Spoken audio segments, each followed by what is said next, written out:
Bonjour, bonsoir.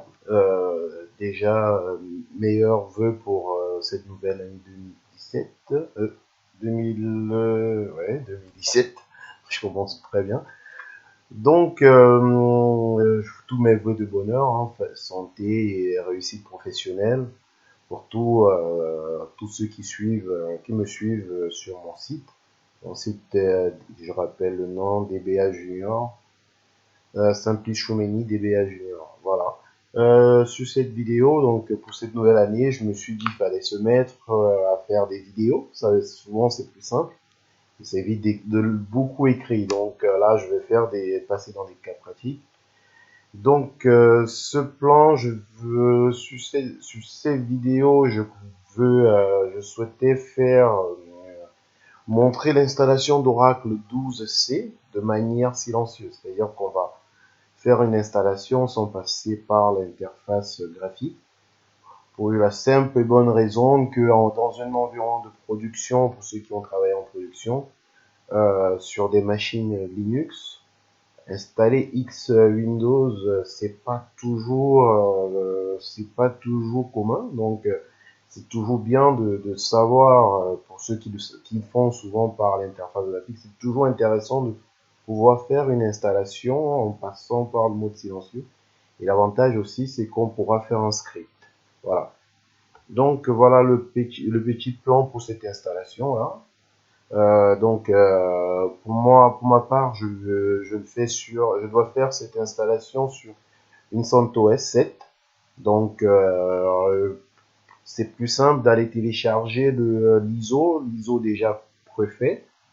C'est ce que j'ai fait d'ailleurs. Donc, vous pouvez vous rendre sur ce site, hostbox.org CentOS. Donc, vous allez sur le site et vous pouvez télécharger la version. Voilà, ça c'est l'exemple. Vous allez sur le site, c'est ce que j'ai fait, j'ai téléchargé la version. Et donc télécharger une version déjà faite. Voilà le mot de passe, un mot de passe du user. Voilà à quoi ça ressemble. Voilà ma machine dont j'ai déjà fait l'import. Donc voilà ma machine virtuelle avec le user Xbox, OSBox. Donc voilà. Donc sur ma virtuelle machine, voilà, j'ai importé. Voilà, là sur ma virtuelle machine, j'ai importé l'ISO, l'image VDI que j'ai téléchargée. Vous pouvez voir là, ça fait 100 gigas à peu près. Donc le but de la vidéo, c'est de rajouter un disque, de rajouter un nouveau disque. Donc voilà le plan à suivre. Ajouter un disque, on va ajouter un disque, créer un file system. Donc je vais essayer de faire des vidéos plus courtes pour ne pas perdre des gens. Donc cette vidéo d'ajout de disque, on va essayer de le faire en 10 minutes, même si 10 minutes, ça paraît, je trouve que ça c'est 10 minutes, bon, 10 minutes, c'est intéressant. Et après, par la suite, on va augmenter la taille du swap parce que le swap actuel, il est de 3 gigas. Et je peux vous montrer rapidement, j'ai déjà configuré ma machine. Bon, je vous montre après. Donc, le swap actuel, il est de 3 gigas. Donc, ce qui est préconisé, c'est lorsqu'on a une mémoire RAM qui dépasse 4 gigas, bon, c'est de multiplier par 4 pour avoir la taille du swap. Donc, à peu près 16 gigas pour le swap. Et là, actuellement, on est à 3. Donc, par la suite, on va ajouter un fichier qu'on va convertir en swap.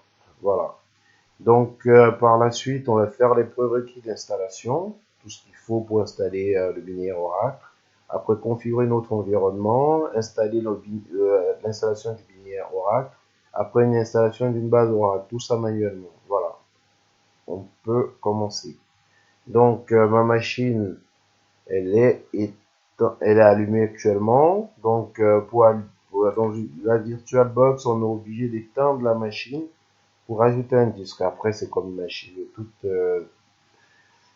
machine virtuelle pour ajouter, dans les autres machines virtuelles, on peut rajouter des disques sans pour autant l'éteindre. Voilà. Et là, je vais mettre une pause, je vais arrêter la vidéo et on va revenir pour rajouter une machine en passant par le VirtualBox. Voilà, nous voilà de retour. On va rajouter un disque de 20 gigas. Donc voilà, et là je fais ajouter un disque, créer un disque, on va laisser un disque dynamique. Allez, 20 gigas.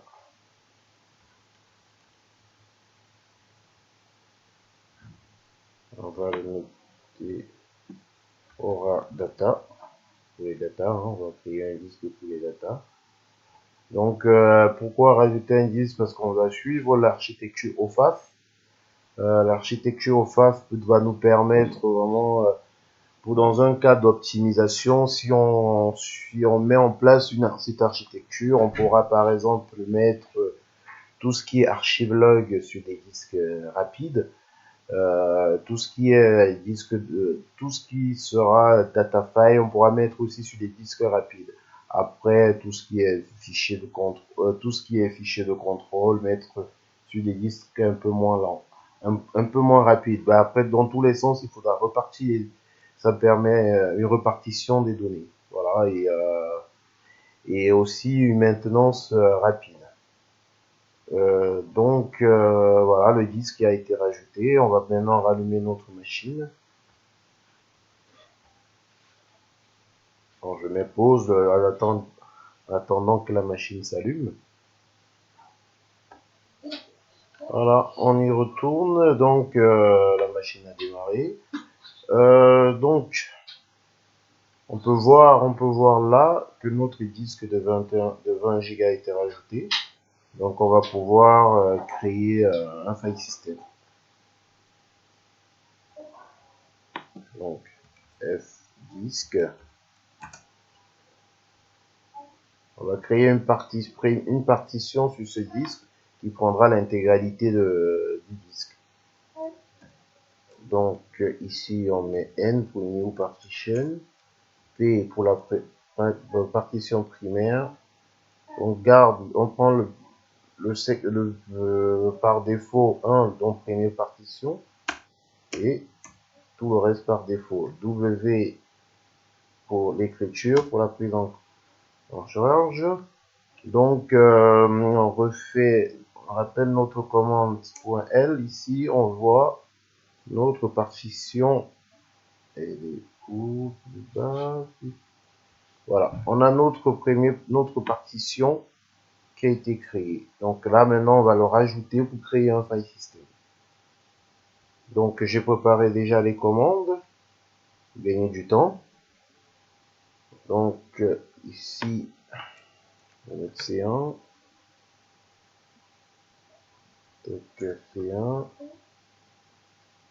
et là C1. Voilà.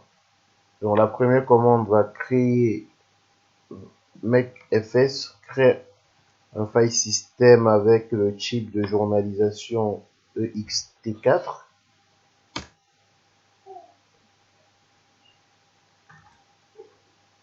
Là, on va créer notre point de montage U03 puisque j'ai déjà un U02 de créer.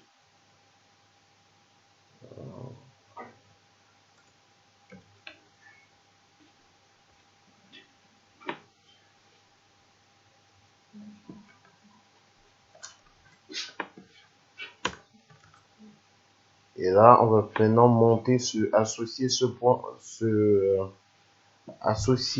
le répertoire créé à notre premier secteur et le monter en file system. Voilà. Et là, df-h, on voit bien notre file system qui a été créé ici, U03.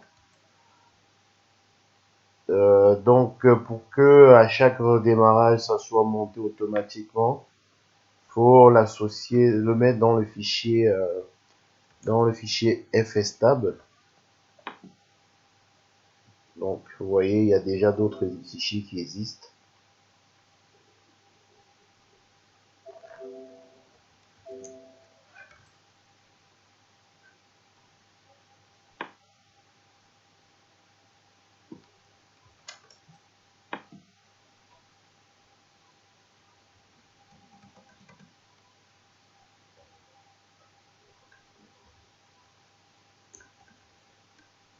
Voilà, on va terminer la première partie qui consistait à créer d'ajouter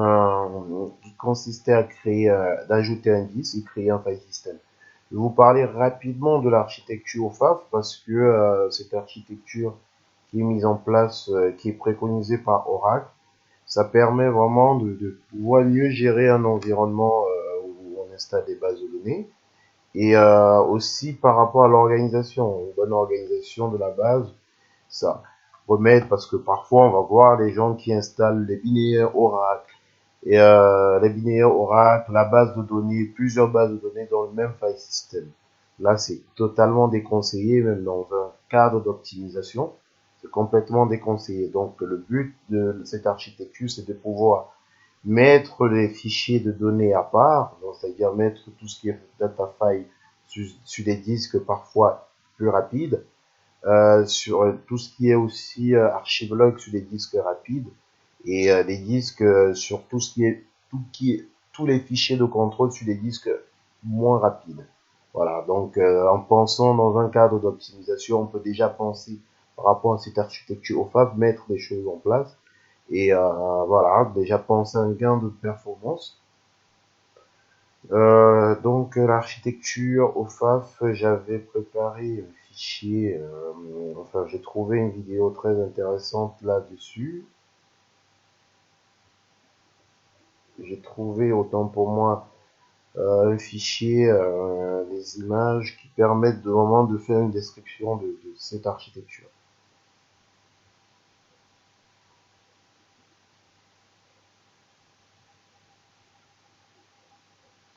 Donc, je vais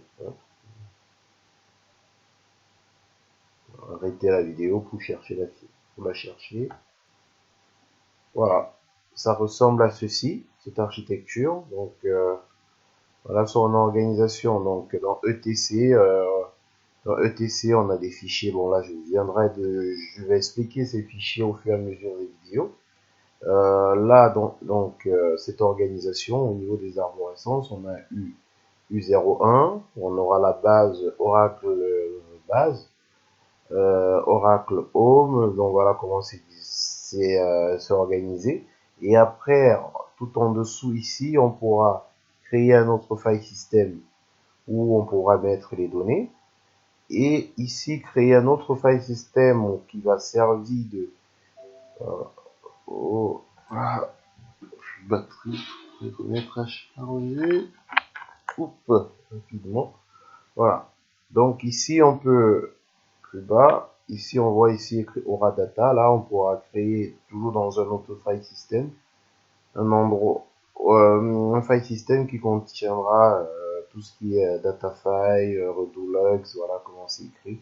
Voilà. Et après, maintenant aussi, toujours ici, de créer un file system qui permettra de gérer tout ce qui est backup set, tout ce qui concerne les sauvegardes. Voilà. Voilà à quoi ressemble cette architecture.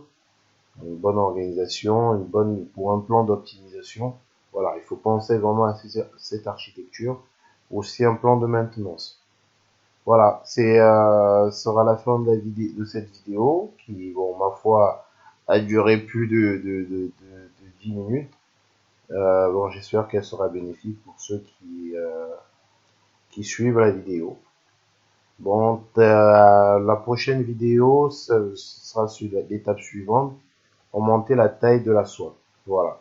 Donc, on peut voir ici que il y a une swap qui a été créée et importée automatiquement dans notre machine. On a l'image qu'on a téléchargée, on avait une swap déjà qui était créée. On peut voir ça là. Voilà, cette swap là, elle est de 3 gigas à peu près, enfin 4 gigas à peu près. Mais voilà, c'est vraiment insuffisant pour une installation Oracle. Donc, bon, très bientôt pour la prochaine vidéo et j'espère que celle-ci n'a pas été, enfin, j'espère que celle-ci a été plus facile pour vous et à très bientôt pour la prochaine vidéo.